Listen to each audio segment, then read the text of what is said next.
اللہ وحدہ لا شریک کی پاک بارگاہ میں دعا گو ہوں۔ وحدہ لا شریک اپنے حبیب کریم علیہ الصلاۃ والتسلیم کا صدقہ حق اور سچ کہنے کی توفیق عطا فرمائے، جملہ نفسانی شیطانی خواہشات سے اپنے حبیب کریم علیہ الصلاۃ والتسلیم کے فعل محفوظ فرمائے، اور اللہ اس فقیر کی خیر چاہنے والوں کی خیر فرمائے۔ سامعین ذوال احترام والاحتشام، میرے مالک نے جنوں انس کو اپنی عبادت کے لیے پیدا فرمایا ہے۔ اللہ تعالیٰ نے جنوں کو اور انسانوں کو اپنی عبادت کے لیے پیدا فرمایا ہے، اور ان عبادات میں کچھ عبادات فرض ہیں، کچھ واجب ہیں، مگر دونوں ہی ضروری ہیں، فرض عبادات بھی اور واجب عبادات بھی۔ بعض کا تعلق انسان کے جسم سے ہے اور بعض کا تعلق انسان کے مال سے ہے۔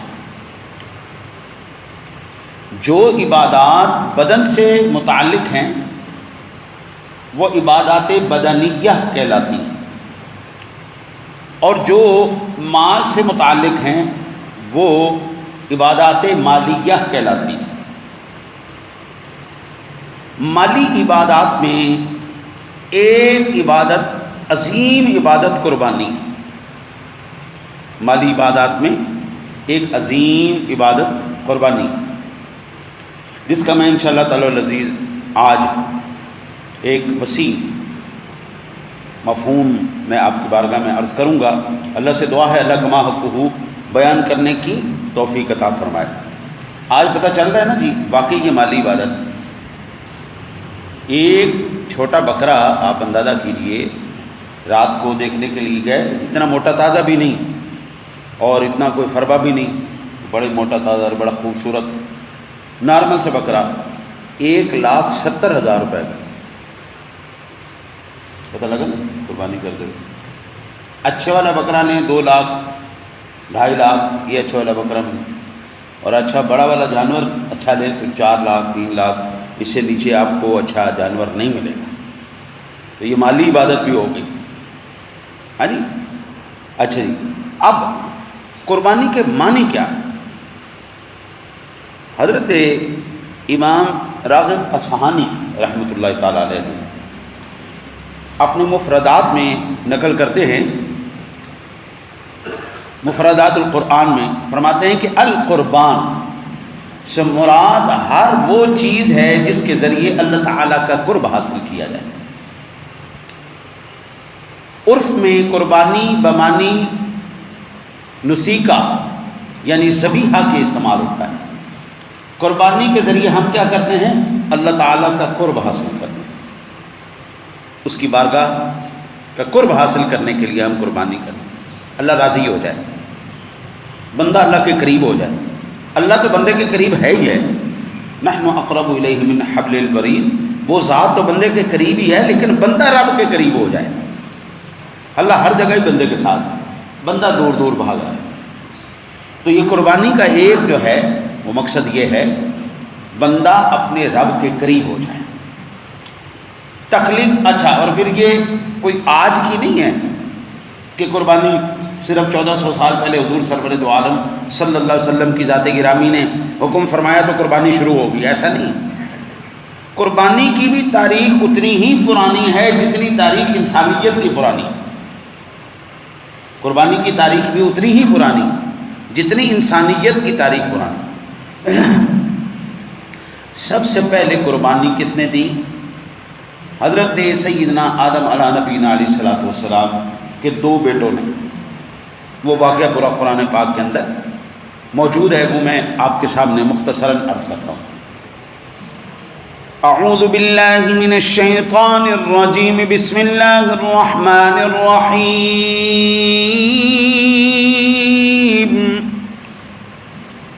اذ قربا قربانا فتقبل من احدهما ولم يتقبل من الآخر قال لأقتلنك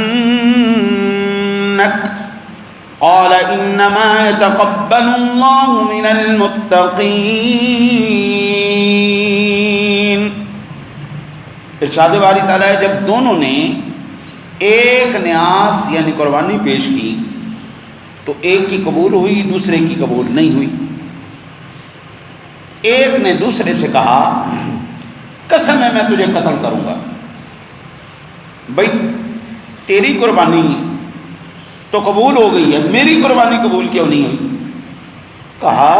دوسرے نے کہا کہ خوف خدا والے ہیں، اللہ تعالیٰ صرف انہی سے قبول کرتا ہے، قربانی ہر کسی کی قبول نہیں ہے، قربانی صرف اس کی قبول ہے جس کے دل میں خوف خدا ہے۔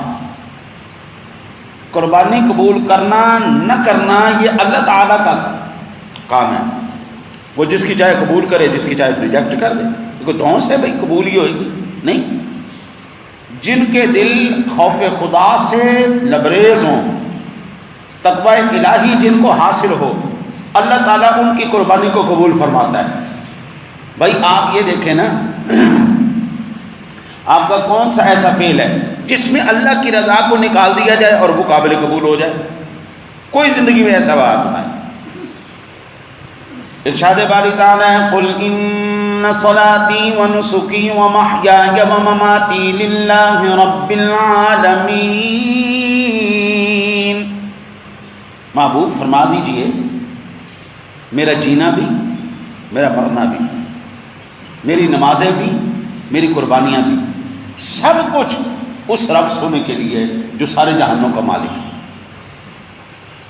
بھئی آپ کی نماز، آپ کا روزہ، آپ کا حج، آپ کی زکوٰۃ، آپ کی قربانیاں، آپ کا جینا، آپ کا مرنا اسی وقت قابل قبول ہوگا جس وقت اللہ اور اس کے رسول کی رضا کے لیے، ورنہ نہ جینے کا فائدہ ہے نہ مرنے کا فائدہ ہے۔ زندہ بھی مردہ ہے، مردہ تو مردہ ہی ہے، اور جو اللہ اور اس کے رسول کی رضا کو حاصل کر لے تو چاہے وہ فوت ہو جائے چاہے وہ زندہ ہو، رب کی بارگاہ میں مقبول ہے اور زندہ ہے۔ شہید اللہ کی رضا میں جان کے نذرانہ دیتا ہے، اور ہماری آنکھیں دیکھتی ہیں وہ ختم ہو چکا ہے، ہل نہیں رہا، جل نہیں رہا، بات نہیں کر رہا، کوئی معاملہ نہیں کر رہا، رب کہتا خبردار چپ، بالکل بولنا نہیں، یہ زندہ ہے۔ واہ واہ واہ، مالک ہم تو دیکھ رہے ہیں وہ ہل نہیں رہا، وہ بات نہیں کر رہا، وہ چل نہیں رہا، وہ کوئی عمل نہیں کر رہا، فرمایا میں جو کہہ رہا ہوں چپ، میں رب ہو کے ٹھیک کہہ رہا ہوں، تو بندہ ہو کے غلط سوچ رہا ہے، ٹھیک ہے میرے مالک۔ جو کافر ہے فرمایا انک لا تسمع الموتى ولا تسمع الصم الدعاء، محبوب ان چلتے پھرتے مردوں کو آپ نہیں سنا سکتے، یا اللہ ہم تو دیکھ رہے ہیں یہ زندہ ہے، کھا رہا ہے، پی رہا ہے، سارے معاملات کر رہا ہے، فرمایا چپ، میں رب ہو کے جو کہہ رہا ہوں یہ مردہ ہے تو مردہ ہے۔ فیصلہ تو اللہ کی ذات پر ہی ہوگا نا، فیصلہ تو وہی کرے گا، زندہ کون ہے مردہ کون۔ مولوی صاحب کہتے رہے مر گیا مردود نہ فاتح نہ درود، تو کہتے رہو بسم اللہ، رب سونا کہتا میں کہتا ہوں زندہ ہے، فیصلہ تو اللہ کی ذات نہیں فرمانا ہے نا، قبول اللہ کی ذات نے کرنا ہے، مقام عزتیں اللہ کی ذات۔ اللہ کی قسم اگر رب سونے نے دنیا داروں کے ہاتھ میں جنت دوزخ دی ہوتی تو کسی بھی جنت نہیں جانا سی، سارے ہی دوست کی ہوتے۔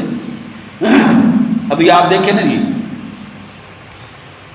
جتنے بھی مسلک ہیں ان تمام مسالک والے مجھے کوئی ایک بات ایک بتائیں جو کہے جناب اسی بھی جنتی تھے وہ بھی جنتی، ہر کوئی کہتے صرف جنتی اسی ہیں باقی سارے جنمی ہیں، کچھ کہتے ہیں نہیں مشرک اور بدتی، ہاں جی بدتی یہ بدعت ہے، یہ شرک ہے، اچھا جی سارے مشرک ہو گئے سارے بدتی ہو گئے تے جنت یقین نے جانا۔ یہ اللہ کا لاکھ لاکھ شکر ہے، اس نے فیصلہ جو ہے اپنی ذات کے پاس رکھا ہے، فیصلہ کسی کو نہیں دیا، جنت کا اختیار اسی ذات کو ہے، وہ جس کو چاہتی عطا فرما دیتی ہے، وہ یہ نہیں دیکھتا اس نے عمل کیا یا نہیں کیا، اپنے فضل سے ہی عطا فرما۔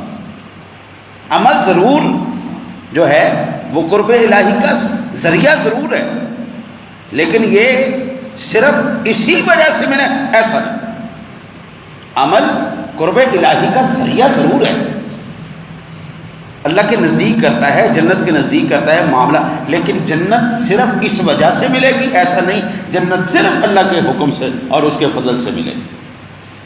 یہ نہیں ہے کہ جناب آپ نے عمل کر لیا، اب میں نے جناب ساری رات میں نے قرآن پاک پڑھا، ایک رات میں نے قرآن ختم کر لیا اور لہذا جناب اس قرآن ایک رات میں قرآن ختم کرنے کی وجہ سے مجھے جنت ملے گی۔ نہیں بھائی، وہ رب سونا بسم اللہ الرحمن الرحیم بھی اس کو پسند آ جائے تو وہ جنت دے دے، نہیں دینی تو نہیں دینی، جاؤ جو پھانسی۔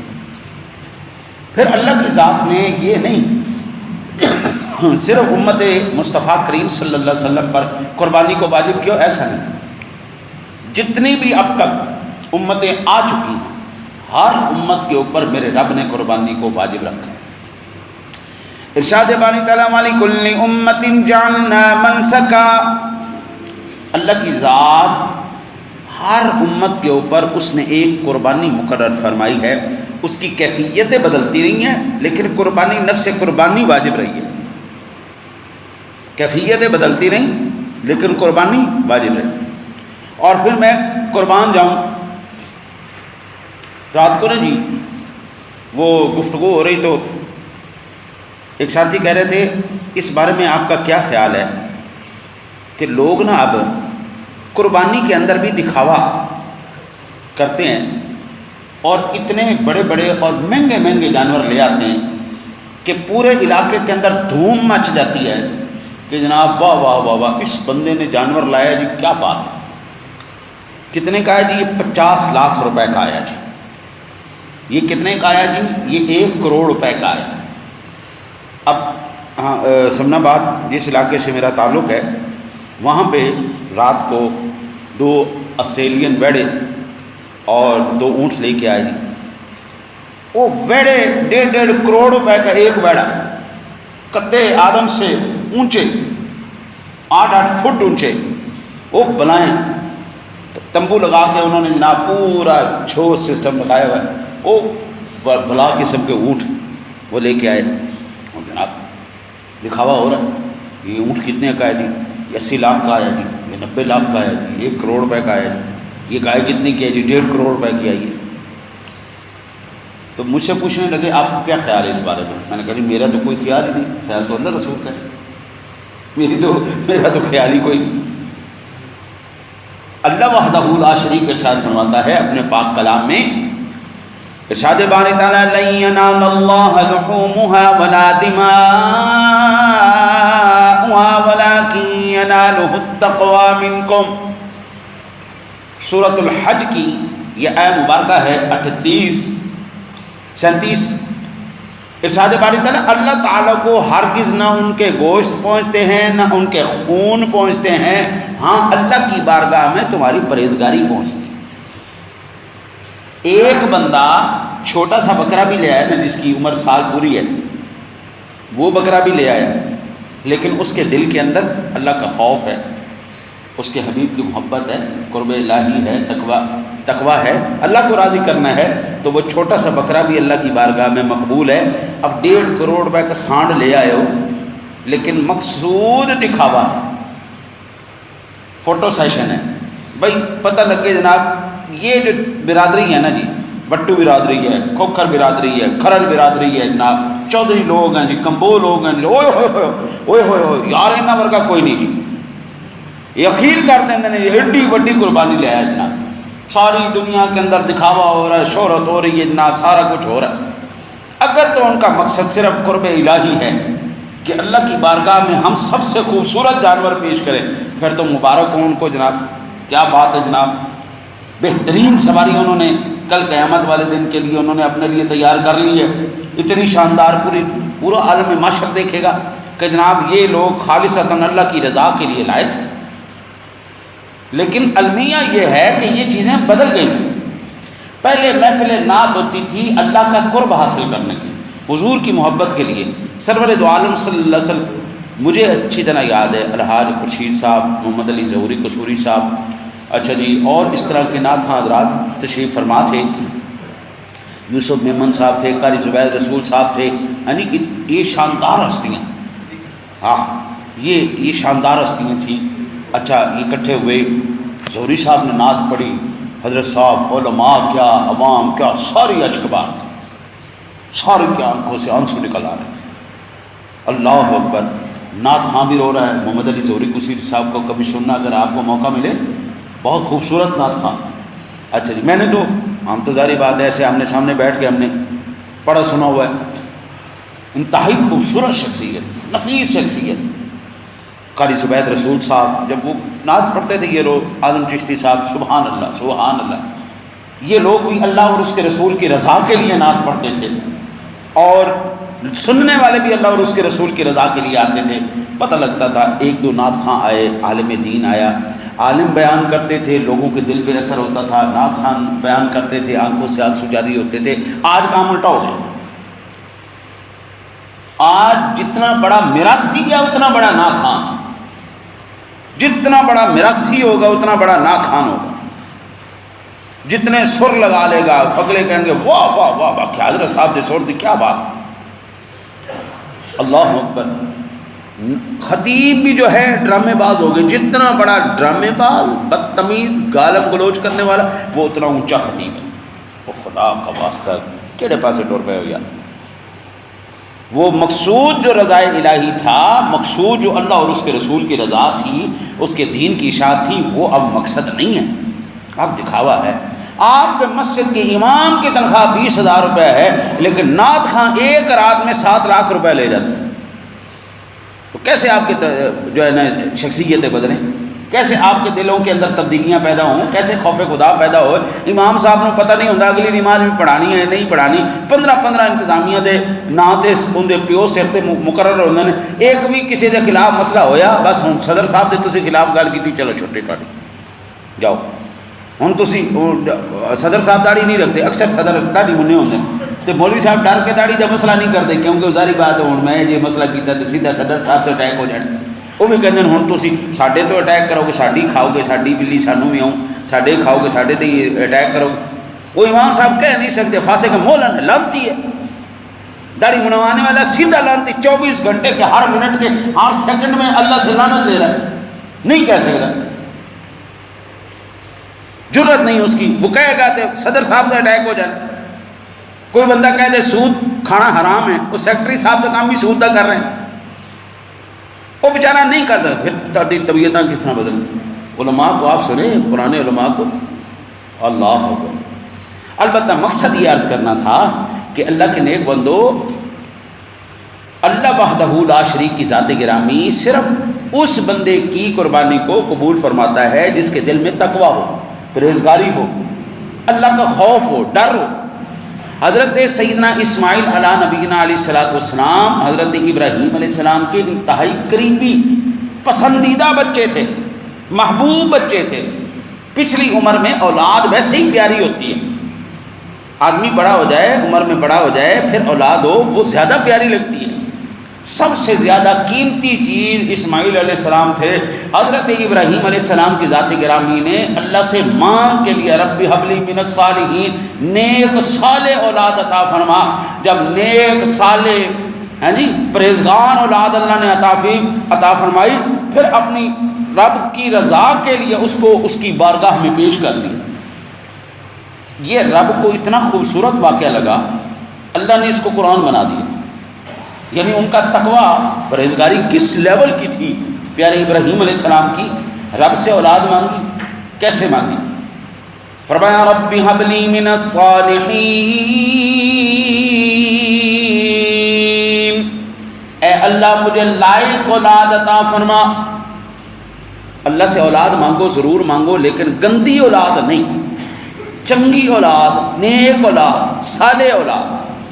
اے اللہ مجھے نیک اور صالح اولاد عطا فرما۔ اللہ اولاد دے، نیک عطا فرمائے، تابعدار عطا فرمائے، اللہ گندی اولاد نہ دے۔ اچھا یہ بتائیں اولاد اچھی اور گندی کیوں پیدا ہوتی ہے؟ کسی کے ذہن میں کوئی آئیڈیا؟ اچھی اولاد، فرما بردار اولاد کیسے پیدا ہوتی ہیں، اور نافرمان اور گندی اولاد کیوں پیدا ہوتی ہے؟ جب پیدا ہوتے ہیں سب کی طبیعت ایک جیسی، سب کا مزاج ایک جیسا ہے۔ اب آگے ان کی شخصیت کون بناتا ہے؟ ماں باپ۔ سب سے پہلا کردار بچے کی تربیت میں، شخصیت میں ان کے ماں باپ کا ہے۔ وہ کبھی بھی اولاد فرما بردار نہیں ہوگی جس کے پیٹ میں لقمہ حرام جائے گا۔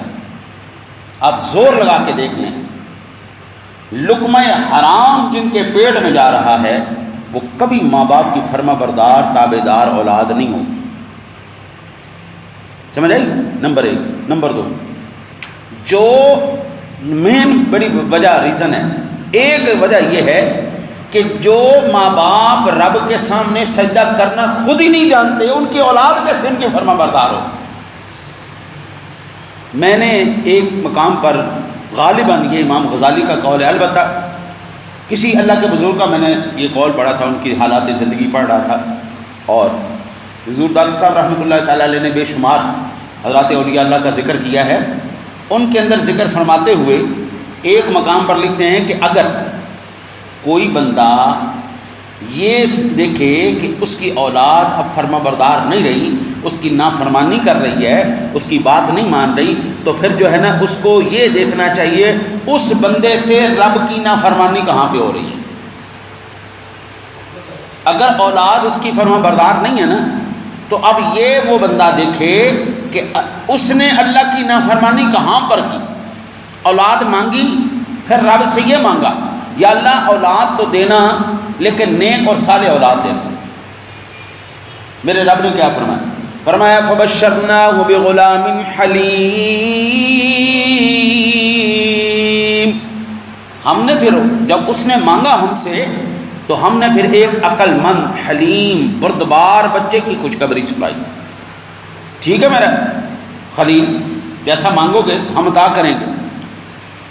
فلما بلغ معه السعي قال يا بني إني أرى في المنام أني أذبحك فانظر ماذا ترى قال يا أبت افعل ما تؤمر ستجدني إن شاء الله من الصابرين۔ جب وہ بچہ سمجھدار ہو گیا، دوڑنے پھرنے کے قابل ہو گیا، سمجھدار ہو گیا، ذہین بچہ تھا، پیدائش رب کی عطا تھی، ذہین، حلم والا، برد والا۔ جب وہ تھوڑا سا دوڑنے پھرنے کے قابل ہوا، سمجھدار ہوا، تو ابراہیم علیہ السلام نے اب بیٹے سے پوچھا، یا ابت افعل یا بنی انی اری فی المنام، اے میرا بچہ میں نے خواب دیکھا ہے، انی اذبحک فانظر ماذا تری، میں نے یہ خواب دیکھا ہے میں تجھے ذبح کر رہا ہوں، تیرا کیا خیال ہے؟ اب سوال یہ پیدا ہوتا ہے، اگر یہ خواب نبی کا خواب تھا، نبی کا خواب تو حقیقت ہوتا ہے، یہ تیرا میرا خواب تو ہے نہیں، تیرا میرا خواب تو ہے نہیں کہ جھوٹا ہوگا، ہو گیا ممکن ہے کہ سچا ہو جائے، لیکن اکثر جھوٹے ہی خواب ہمارے ہوتے ہیں۔ لیکن اللہ کے نبی کا خواب بھی وہی الہی ہوتا ہے۔ رب سونا ایک یہ بھی ذریعہ ہے کہ اپنے نبی سے بات کرتا ہے خواب کے ذریعے، ایک فرشتے کے ذریعے، ایک ڈائریکٹ، تیسرا خواب کے ذریعے۔ اللہ کے نبی کو خواب آیا، یہ حکم ربی ہوا، پھر ایک دن بھی نہیں 3 دن مسلسل ہوا، پھر آپ اس سے بیٹے سے کیوں پوچھ رہے ہیں؟ اس کا مطلب یہ ہوا کہ ابراہیم علیہ السلام کیا وہ اپنے بیٹے کی رضا کے اوپر عمل کرنا چاہتے تھے؟ کیا بیٹے کی رضا پر کہ بیٹا مانے گا تو عمل کروں گا، نہیں مانے گا تو نہیں کروں گا؟ نہیں جناب، اس کا یہ مطلب نہیں۔ اس کا مطلب یہ ہے آپ دیکھنا چاہتے تھے اس بچے کو میں نے تربیت دی ہے، اس کے پیٹ میں لقمہ حلال ڈالا ہے، اس بچے کی ہم نے پرورش اچھی کی ہے، تعلیم اچھی دی ہے، اس تعلیم کا کوئی اثر بھی ہوا ہے یا نہیں ہوا؟ یہ ماں باپ کا فرما بردار ہے بھی کہ نہیں؟ جو اولاد اپنے ماں باپ کی نافرمان ہے وہ رب کی فرما بردار کیسے ہو سکتی ہے؟ جو ماں باپ اللہ کے نافرمان ہیں ان کی اولاد کیسے فرما بردار ہو سکتی ہے؟ یہ تو سرکل چلنا ہے، تو رب کی تابع داری کر، اللہ تیری اولاد کو تیرا تابع دار بنا دے گا۔ تیری اولاد تیری فرما بردار جب ہی ہوگی جب تو اپنے مالک کا فرما بردار ہوگا، تو اپنے رب کا، اپنے داتا کا، اپنے دینے والے کا وفادار نہیں، اور تو توقع کرتا ہے تیری اولاد تجھ سے وفا کرے۔ ابراہیم علیہ السلام اللہ کے نبی، مانگا رب سے حلم والا بچہ، رب سونے سے سوال کر کے مانگا، رب نے عطا فرمایا، تربیت کی، کھلایا پلایا۔ اب اس کے بعد تربیت کی بات تھی، اب پتہ چلنا تھا کہ اس بچے کی کیا کیفیت ہے، بات بھی ماننے والا ہے یا نہیں ہے، تربیت قابل عمل ہوئی ہے یا نہیں ہوئی۔ فرمایا ماذا ترا، بیٹا تیرا کیا خیال ہے؟ فرمایا قال یا ابت افعل ما تؤمر، ابا جی مجھ سے پوچھنے کی کیا ضرورت ہے، آپ کو جو حکم ہوا ہے ویسے ہی عمل کرو۔ اب اسماعیل علیہ السلام جانتے تھے میرا باپ اللہ کا نبی ہے، اللہ کا خلیل ہے، وہ بات غلط نہیں کر سکتا، اپنے رب کے حکم پر عمل کرنے کے معاملے میں یہ ابا جی کسی کی نہیں سنتے۔ اگر وہ میں ان کا مخالفت کرنا تو انہوں نے وہی ہے جو اللہ نے حکم دیا ہے، لیکن اگر میں اس کی رضا میں شامل ہو جاتا ہوں تو اللہ تعالیٰ کی بارگاہ میں بھی مقبولوں میں لکھا جاؤں گا۔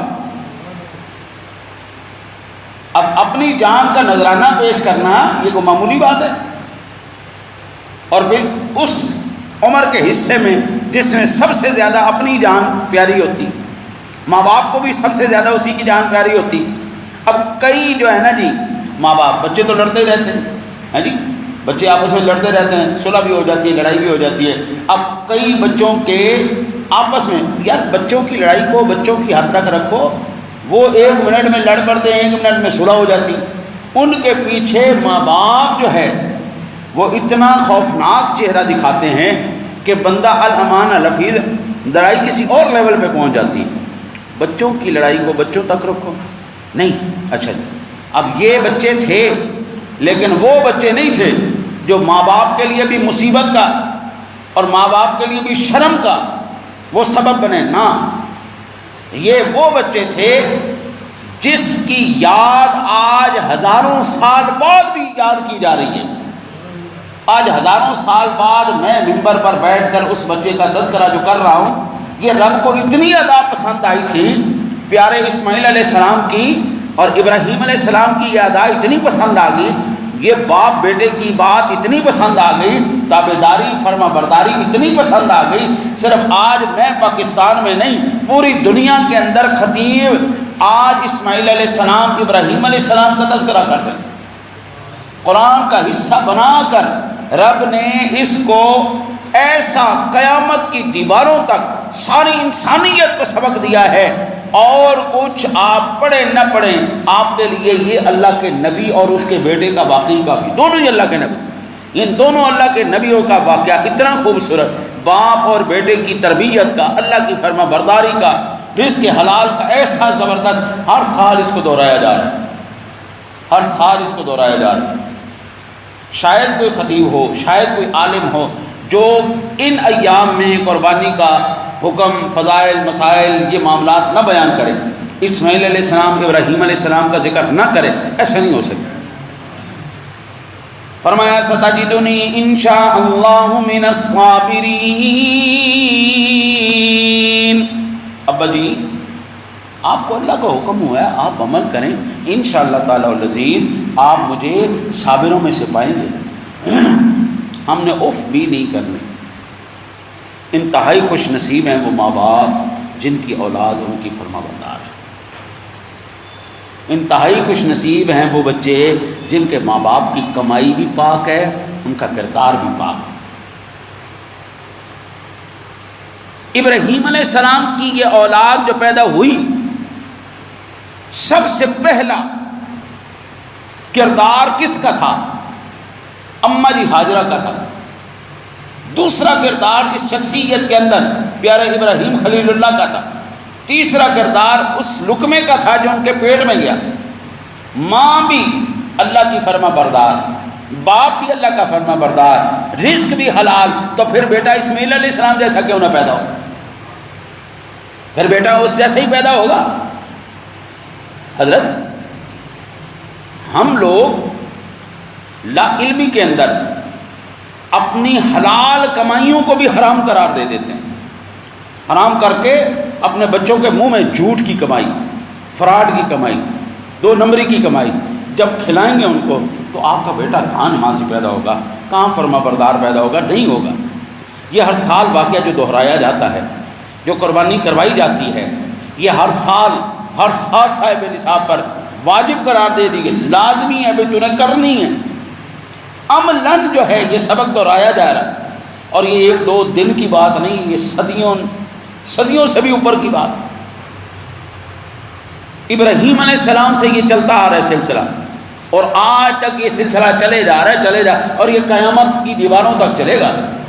یہ اتنا اہم ترین پیغام۔ پھر فرمایا فلما اسلما وتلہ للجبین،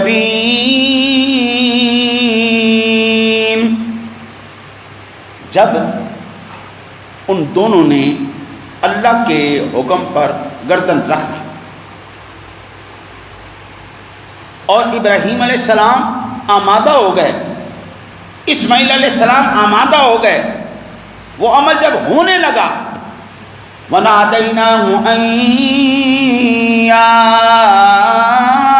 إِبْرَاهِيمُ، رب کریم نے ڈائریکٹ ندا فرمائی، او میرے سونے ابراہیم، او میرے سونے ابراہیم، قد صدقت الرؤیا، پتہ لگ گیا، ہم نے آزمائش کی تھی، آپ ہم نے تو بات خواب میں کی تھی اور آپ نے اس کو حقیقت بنا دیا ہے۔ اِنَّا كَذَلِكَ نَجْزِي الْمُحْسِنِينَ،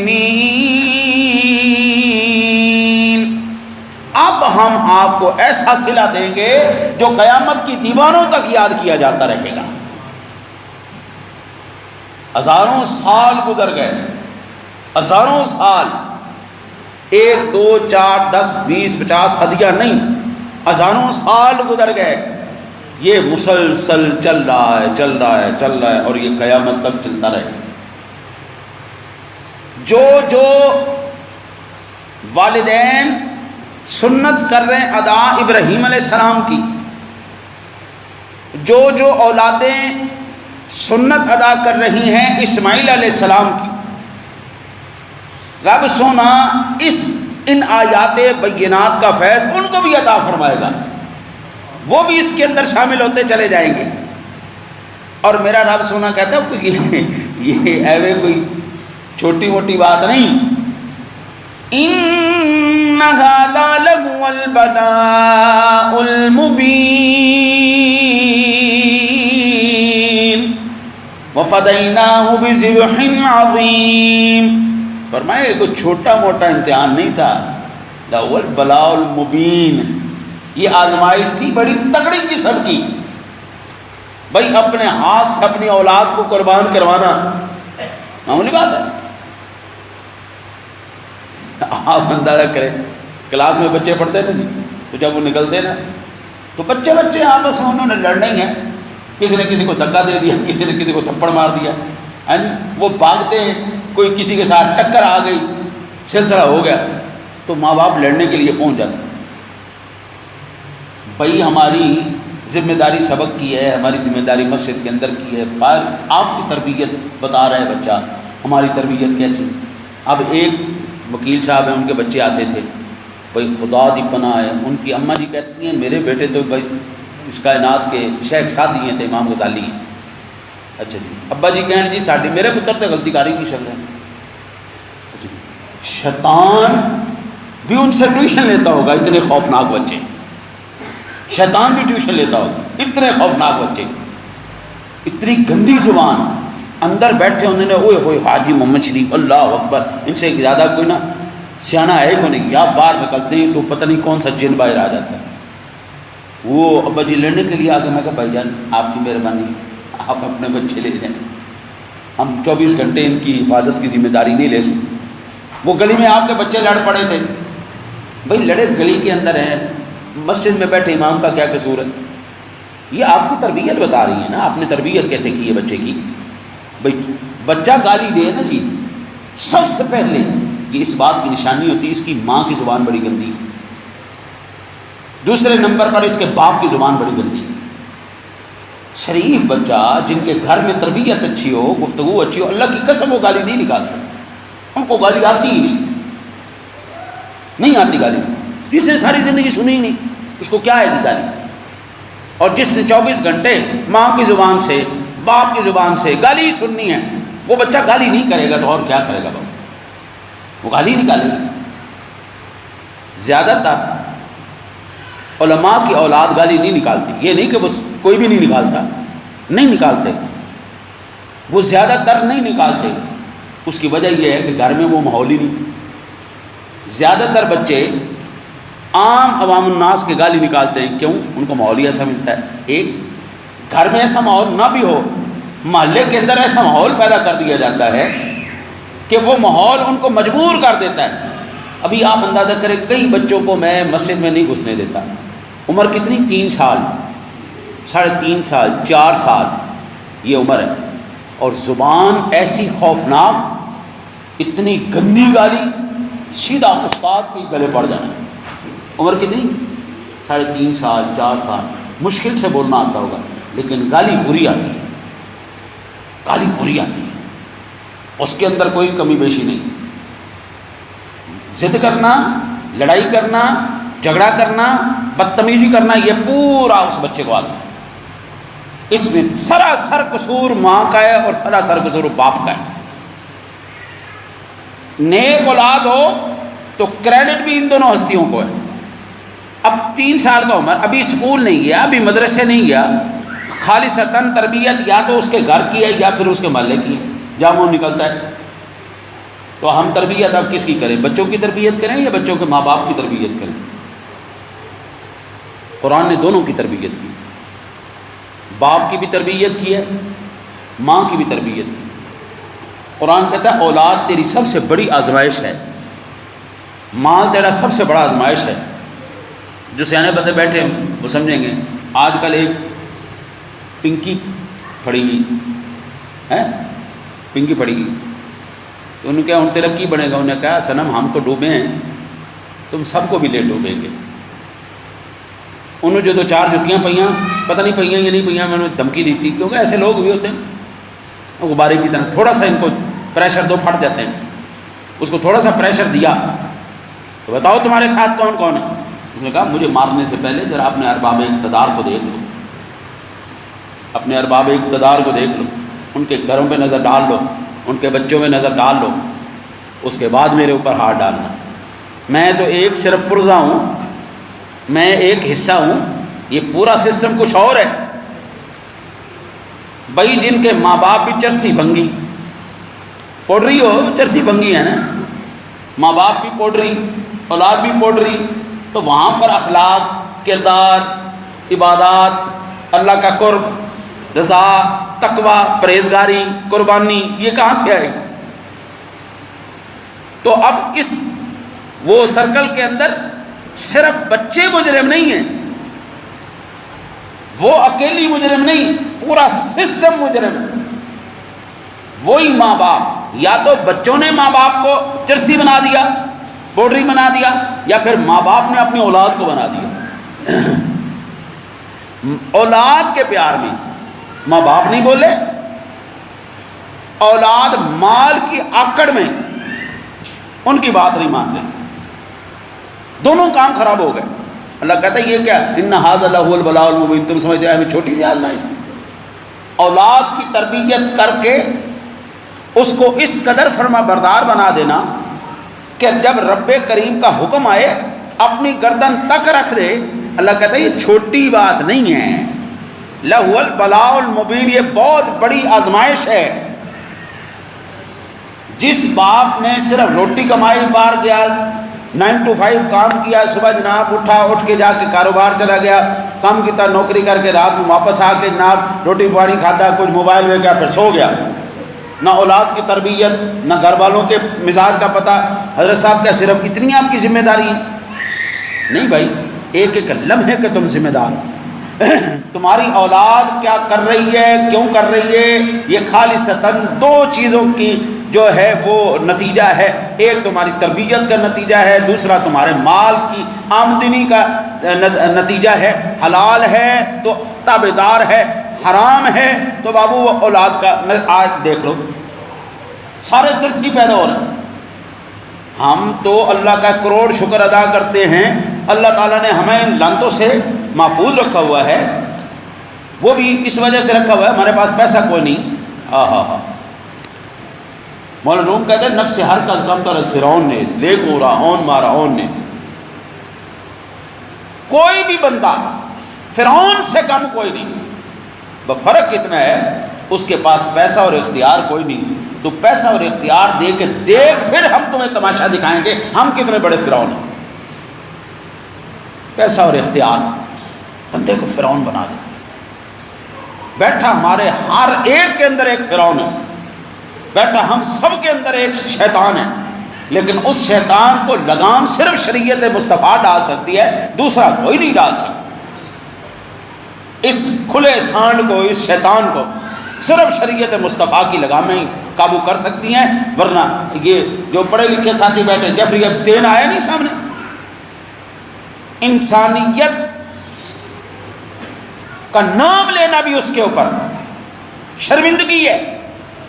اتنا خوفناک کردار انسان کا، اور یہ کردار صرف انسان کا نہیں، ایک انسان کا نہیں، اس کردار کے اندر، کبیر کردار کے اندر تمام بڑے بڑے ممالک کے سربراہان شامل ہیں۔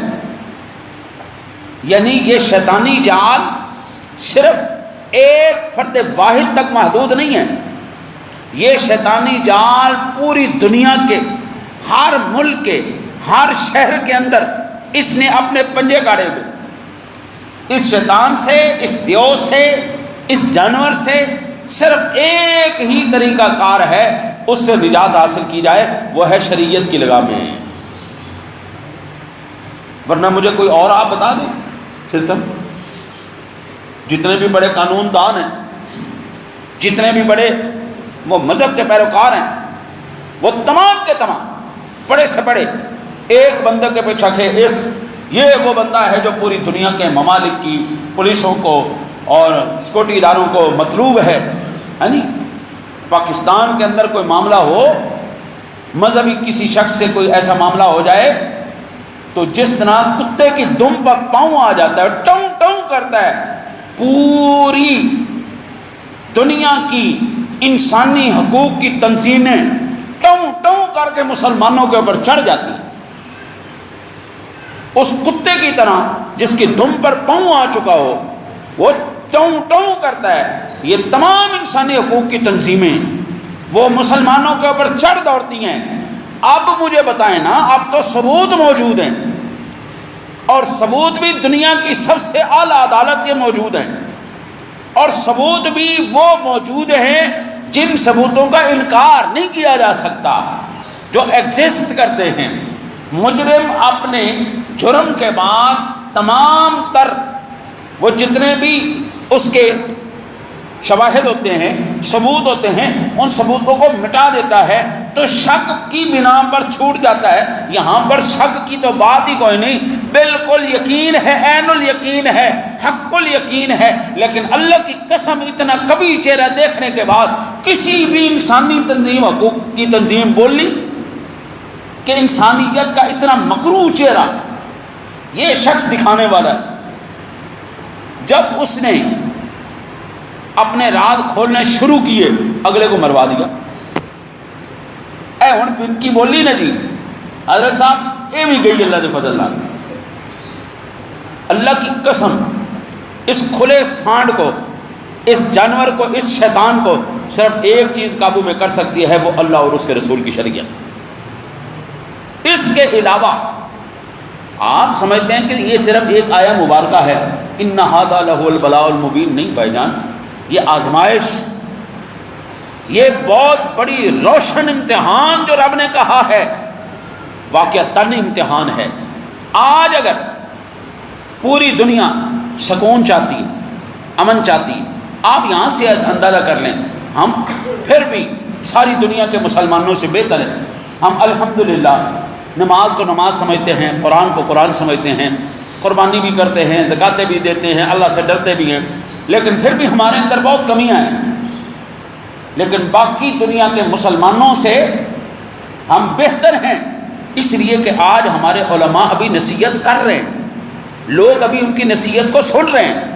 ابھی ہم نے اپنے اس کھلے سانڈ کو شریعت کی لگام ڈال کے رکھی ہوئی ہے، ابھی ہم حیا کرتے ہیں اب. اور جہاں پر یہ ختم ہو گیا وہ نام دے مسلمان ہیں. علامہ صاحب تشریف، اپنا بھائی تشریف لائے افضال بھائی، یہ بتا رہے تھے کہ کیا کیا حال ہوا پڑا اس وقت عالمی سطح پر مسلمانوں کا. کیا حال ہوا؟ جو ان کے رنگ میں رنگ چکے ہیں وہ تو فائدے اٹھا رہے دنیا کی ہر نعمت. جو ان کی بات نہیں مان رہے ان کا جینا بھی مشکل ہوا ہے. شراب ایسے بک رہی ہے جیسے پانی بکتا ہے، حرام ایسے چل رہا ہے جیسے جناب بالکل کوئی عام سی بات ہے، گولی ٹافی لے منہ پال ایسے عام چل رہا. زنا، بدکاری، فحاشی، پریانی. اللہ کا لاکھ لاکھ شکر ہے ابھی پاکستان کے اوپر اللہ کا بڑا کرم ہے. اور اس کی ایک وجہ میں یہ سمجھتا ہوں، سرور دو عالم صلی اللہ علیہ وسلم نے فرمایا تھا مجھے اس طرف سے ٹھنڈی ہوا آ رہی ہے. ساری دنیا کے کسی بھی شہر کی طرف منہ کر کے آقا جی کسی بھی ملک کی طرف اپنا سینہ انور کر کے کھول کے کہہ سکتے تھے مجھے ٹھنڈی ہوا نہیں. میرے عرب کو آئی ٹھنڈی ہوا جہاں سے، وہ وطن میرا ہی وطن ہے، وہ میرا ہی وطن. ہاں جی، یہ وہ ملک ہے جس کی طرف آقا جی نے ایسے سینہ مبارک کھولا، فرمایا مجھے ادھر سے ٹھنڈی ہوا آ رہی. غزالی بھی یہیں، سادی بھی یہیں، بڑی بڑی عظیم ہستیاں بھی یہیں، آپ کو شرم و حیا کرنے والے بھی یہیں ملیں. تو قربانی کا پیغام کیا ہے؟ ماں باپ کو اپنی تربیت کرنی ہے، اولاد کو اپنی تربیت کرنی ہے. ماں باپ ذمہ دار ہیں اولاد کے، اولاد ذمہ دار ہے اپنے ماں باپ کے کردار کی. یا یوں کہہ لیں باپ کا عکس اولاد ہے، اولاد کا پھر ماں باپ کی ذمہ داری. وہ باپ جس نے اپنے بیٹے کی تربیت کی اسلامی اصولوں کے مطابق، اس بیٹے نے پھر بتایا ستجدنی انشاءاللہ من الصابرین. ابا جی پریشان نہیں ہونا، اللہ نے آپ کو حکم دیا ہے اور میں بھی جانتا ہوں آپ اللہ کے تابع دار ہیں. آپ اللہ کی نافرمانی نہیں کرتے تو میں آپ کی نافرمانی کیوں کروں جی؟ اس لیے روٹی کمانا بھی ضروری ہے، یہ نہیں کہ یہ ضروری نہیں ہے، لیکن بابو اولاد کی تربیت بھی ضروری ہے. رب کی بارگاہ کا تقوی بھی ضروری ہے. ہمارے افحسبتم انما خلقناکم عبثا وانکم الینا لا ترجعون. اللہ کہتا ہے اے ہم نے تمہیں ایویں فضول پیدا کر دیا، کوئی ذمہ داری کوئی نہیں، فضول پیدا ہو گئے. بھائی ذمہ داری ہے. ہاں دعا کرو اللہ تعالیٰ اپنے محبوب کا صدقہ ان مقدس ایام میں ہمیں نہ صرف قربانی بلکہ قربانی کی اصل روح کو سمجھ کر عمل کی توفیق عطا فرمائے.